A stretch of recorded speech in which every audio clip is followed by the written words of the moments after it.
Hi, we're talking about ischemic heart disease, epidemiology, risk factors, diagnosis, and treatment. This is a problem that affects up to a third of all Americans.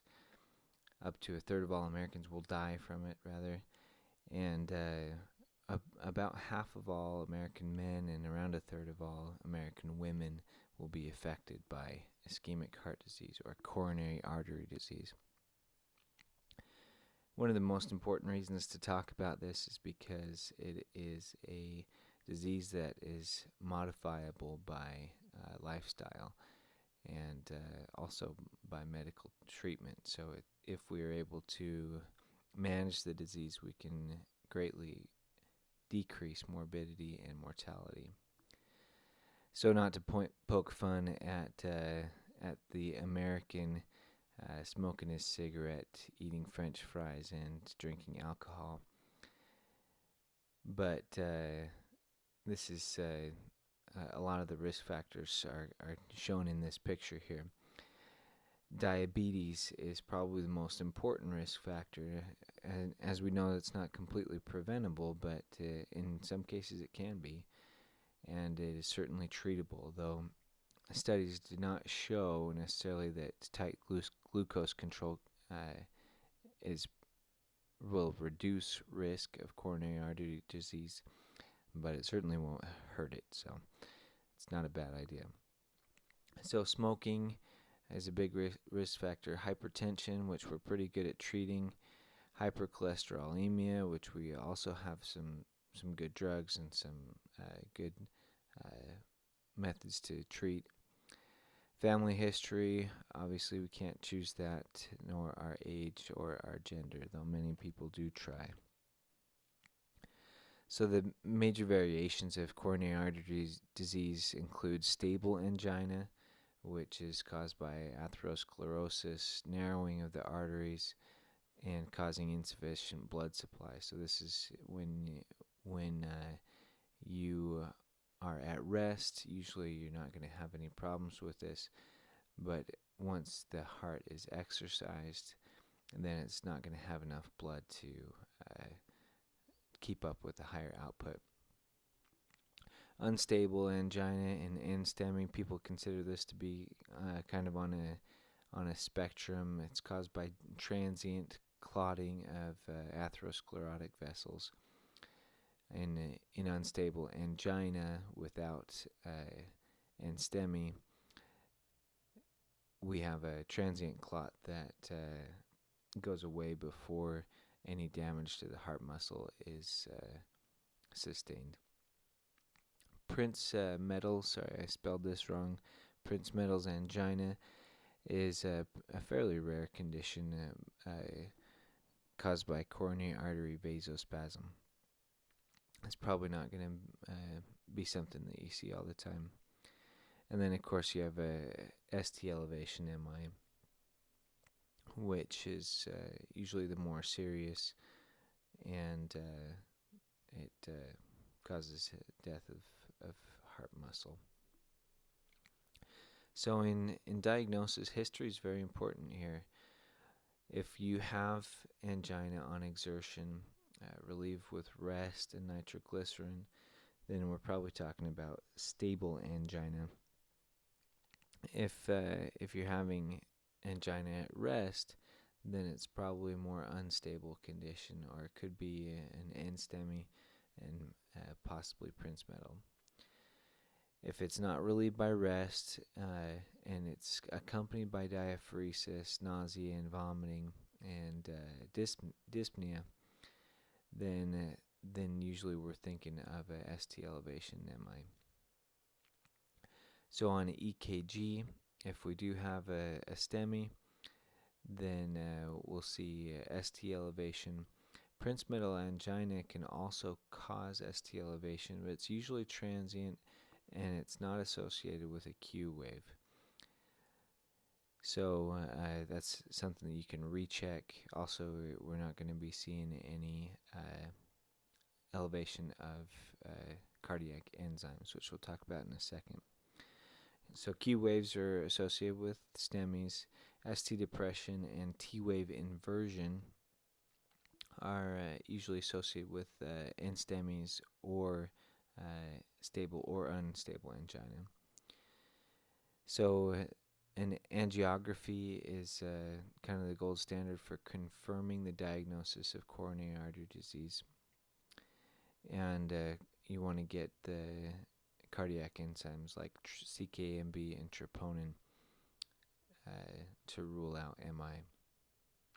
Now, CKMB and troponins are fairly similar in their diagnostic value, but troponins last a little longer, up to a week. So, whereas a CKMB, you only have about 48 hours to detect it.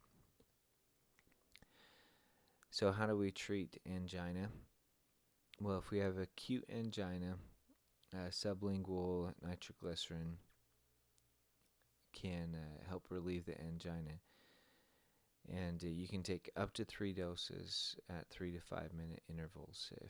If that's not working, then you might want to move to some of the other methods that we have listed below. So long-acting nitrates. You can also do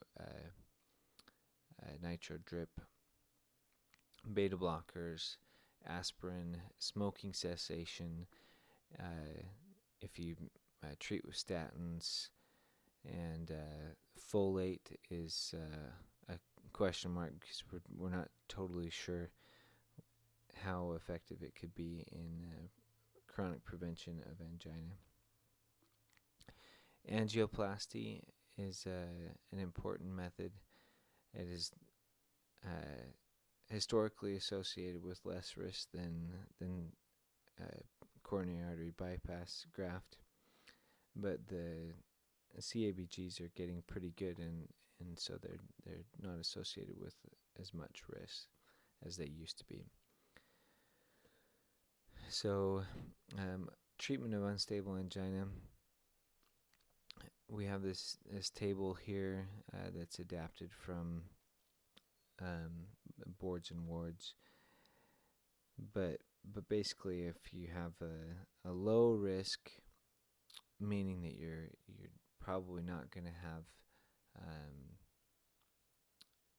any recurrent unstable angina or an MI, then this is resting pain less than 20 minutes, usually relieved with nitroglycerin. You can give aspirin, O2, beta blockers, and sublingual nitroglycerin. So if you add longer pain, it's you can nocturnal angina, T-wave inversion, ST depression, then we're starting to call it intermediate risk, and you can add a longer acting nitroglycerin. You might consider using heparin. And then if the ST depression is more pronounced, and if we have positive troponins or acute pulmonary edema, then we might want to add a nitro drip or a GP2B, GP3A antagonist. And you're definitely going to want to do heparin. So if we do have a confirmed STEMI, if we get it within the first 6 hours, then we'll want to do thrombolytics like TPA or streptokinase. If we're given TPA, we want to give heparin as well.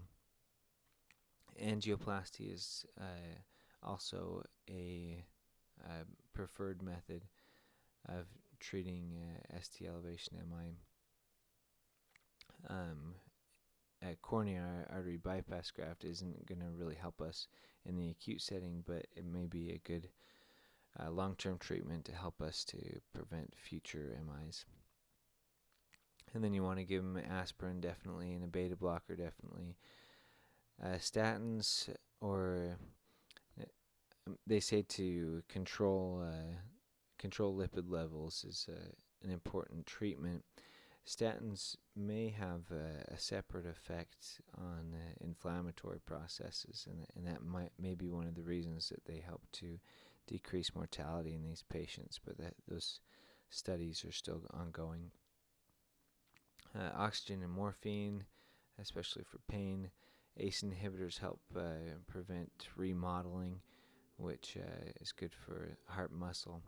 And then, of course, these guys need to stop smoking. They should probably do some exercise. So, as you send them out the door, make sure they're stopping smoking.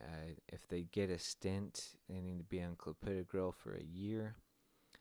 Aspirin, nitroglycerin, beta blocker, statins we talked about.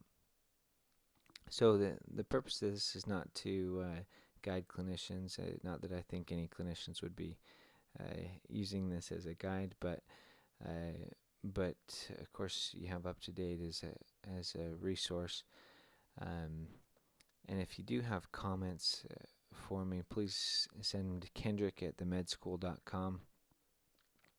We'd like to make these presentations better so they can be a good resource for medical students or anybody else who wants to learn about medicine.